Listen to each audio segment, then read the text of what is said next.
Shalom, selamat pagi rekan-rekan, pelayan Tuhan, hamba Tuhan dimanapun saudara berada. Pagi ini senang sekali di Devotion from Nation di tutup tahun 2020 ini.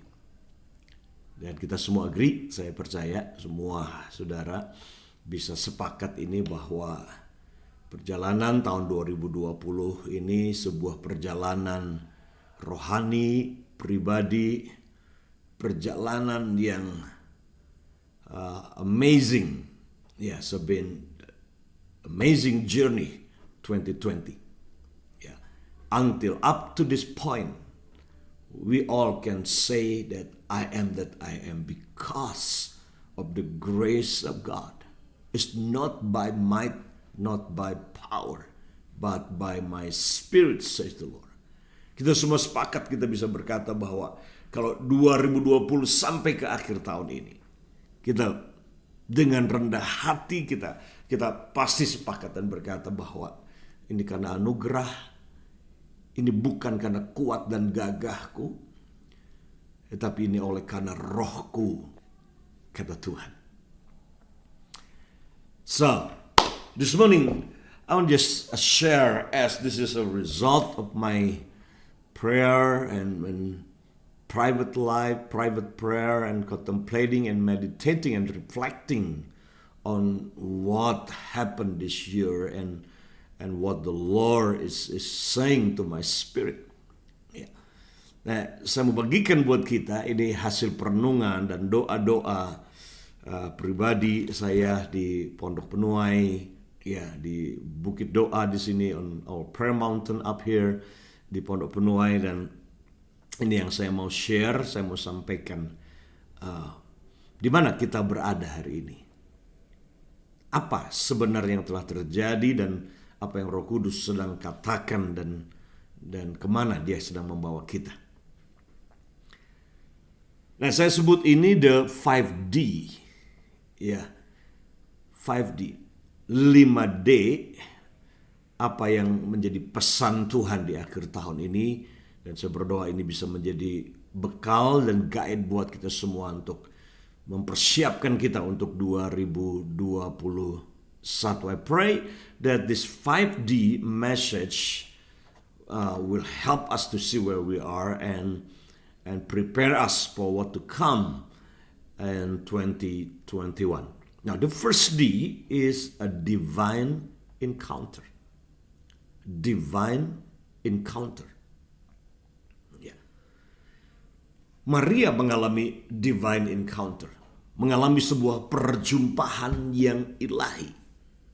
Maria, dalam kesehariannya dia, dalam mengerjakan rutinitasnya dia, kemudian Tuhan show up, Tuhan datang, ada encounter dengan Tuhan. Dan saya percaya ini salah satu yang Tuhan sedang buat dan kerjakan selama pandemi ini. Banyak orang mengalami perjumpaan dengan Tuhan. Karena seluruh umat manusia dibawa kepada sebuah kesadaran di mana kita tidak bisa sombong. Kita tidak bisa bergantung kepada gelar kita. Kita tidak bisa bergantung bahkan kepada pengalaman kita. Kita tidak bisa bergantung kepada semua apapun yang kita andalkan selama ini. Apapun yang kita anggap ini menjadi pegangan kita. Bahkan teologi kita sedang diobrak-abrik semuanya. Sedang dibongkar sama Tuhan. Semua. Encounter dengan Tuhan. Nah, dalam kondisi di mana banyak orang bingung, disorientasi, itulah masa-masa, itulah saat-saat, itulah momen, itulah kairosnya Tuhan buat banyak orang hari-hari ini. Dan mereka mengalami perjumpaan Tuhan. Dari sebuah keadaan yang hancur, remuk, dan dia harus menghadapi semua sendiri, di mana dia tidak bisa bergantung kepada orang lain. Dia bisa bergantung kepada orang tua, tidak bisa bergantung kepada pendeta, tidak bisa bergantung kepada ketua sinode. Ya, we all alone facing what we face this year. Just you and God. just you and God. Mary experienced the divine encounter, the visitation of angels. Maria mengalami sebuah encounter di mana malaikat Tuhan datang. Dia bukan imam, dia bukan nabi, dia hanya perawan gadis desa di kota kecil di Nazaret. Nah, di divine encounter ini dalam Lukas pasalnya yang kedua, ayatnya yang ke-6, ayat yang ke-7 dikatakan. Kisah tentang Natal tentunya. Ya, Maria dan Yusuf sedang ada dalam perjalanan untuk sensus di Bethlehem. Perjalanan cukup panjang dari Nazaret ke Bethlehem, kurang lebih 70 mil, ya 30 kilo kira-kira, berjalan kaki dalam kondisi hamil. Nah, bayangkan itu. Ya, tidak mudah tentunya. Tapi ada satu kata yang saya ingin fokuskan, dan ini yang menjadi the key untuk yang Tuhan katakan, yang Tuhan sedang panggil kita. Ini prophetic call-nya Tuhan buat kita. Dalam ayat yang ke-7 dikatakan, dan ia melahirkan seorang anak laki-laki, anaknya yang sulung. Lalu dibungkusnya dalam palungan karena tidak ada tempat bagi mereka di rumah penginapan.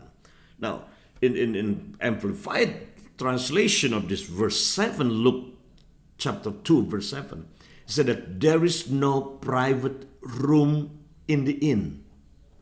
There's no private room. Not that there is no room, but there's no private room in the inn. Tidak ada kamar privat, tidak ada privacy.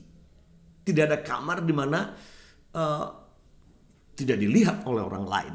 Kamar yang tidak terganggu. Nah, a private room or privacy is speak about something that is confidential, hidden, secret, intimacy. That's what privacy or private room is. That's why Jesus said when you pray, say, go into the room and lock the room. Itu sebab Tuhan Yesus berkata, masuk dalam kamar ketika kau berdoa dan kunci kamarmu. Kenapa? Karena dia menginginkan a private room. God wants a private time with you and me. He wants a private time, you and me. Intimate time, a secret time, closet time, where God reveal a secret thing of His heart. Di tempat yang private itulah Tuhan nyatakan perkara-perkara yang besar, rahasia, dan keintiman. God is calling for a deeper level of intimacy. Well, a private room. God need a private room. Jesus, for something to be birthed, all great movement was born in the closet, in the private time with God. Semua perkara besar, kegerakan yang besar lahir ketika orang-orang yang dipakai Tuhan ini. Mereka mengunci diri di kamar, berdoa, locked down with God. Private room. That's what God was saying. Yeah, that's what it take for divine encounter with the Lord. It's a private room, just you and God.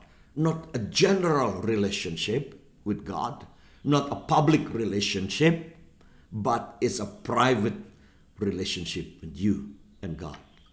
Now the second D is this, a divine suddenly of God. Ya, tiba-tibanya Tuhan.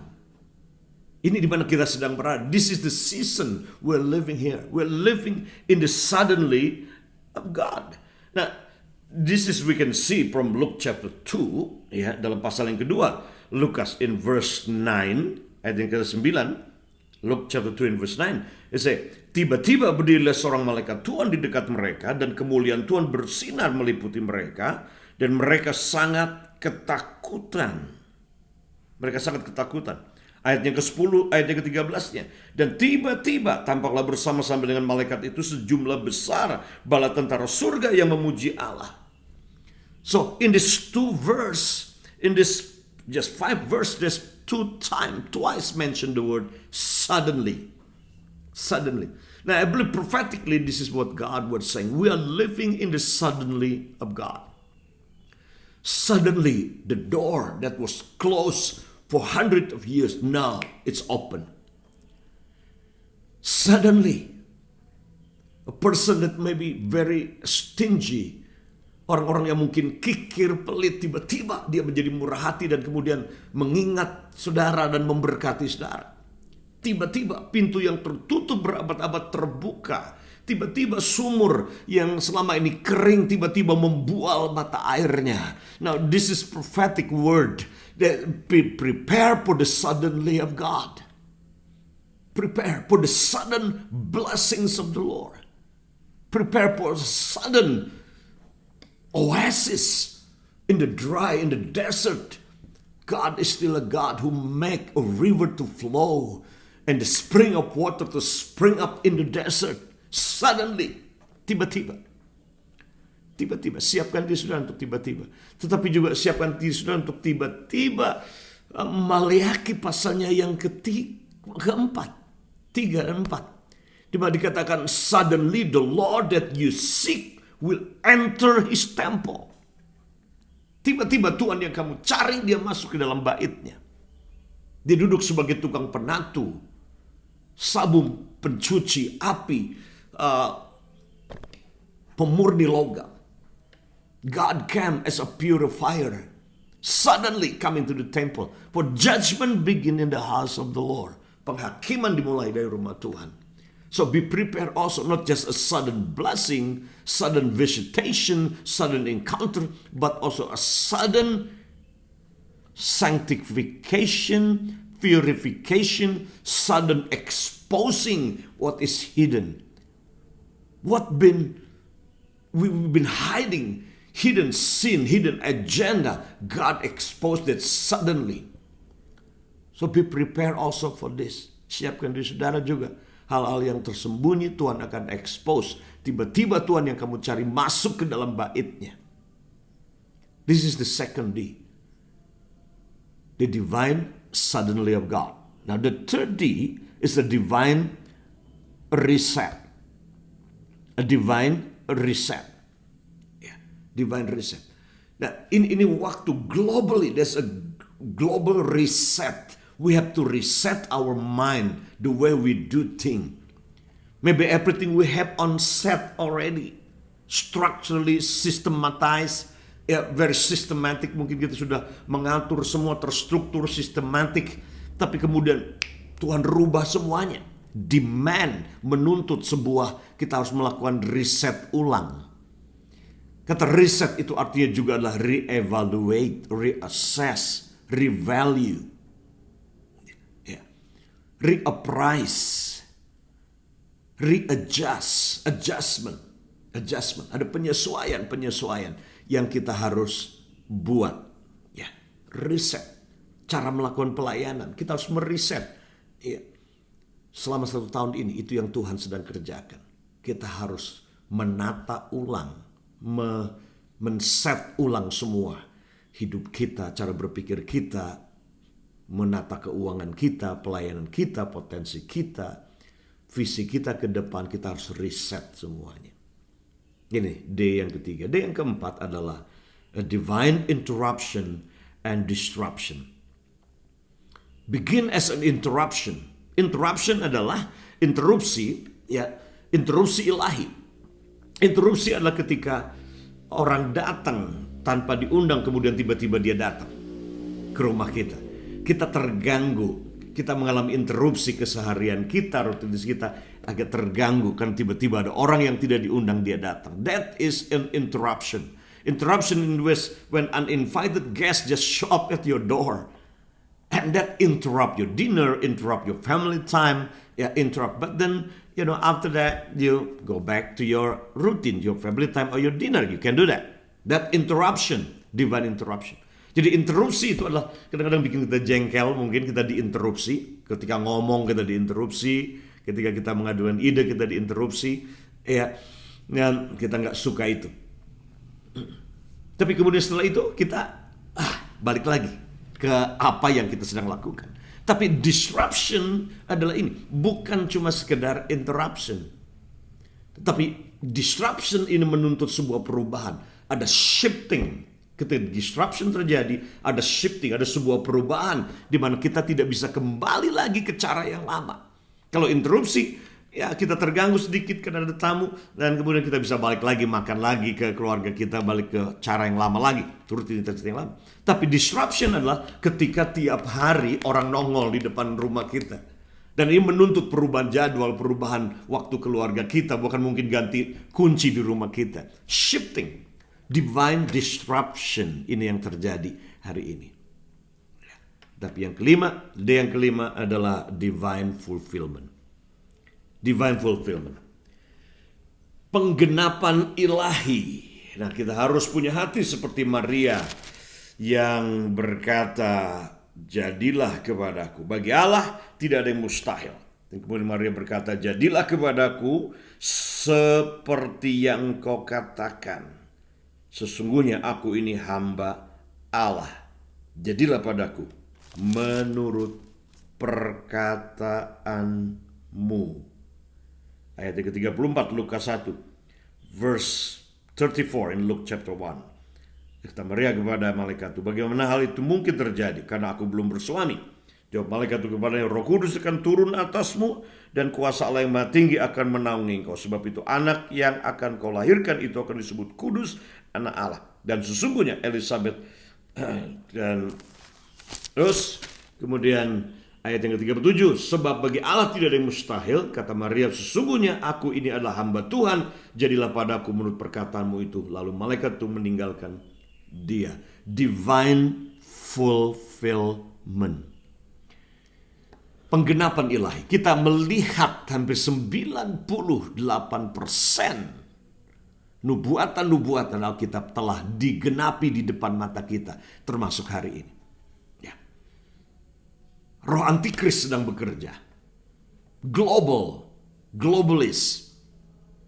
Yang akan membawa dunia lebih kepada ism, materialism, occultism, liberalism, dan menuntun kepada ateism.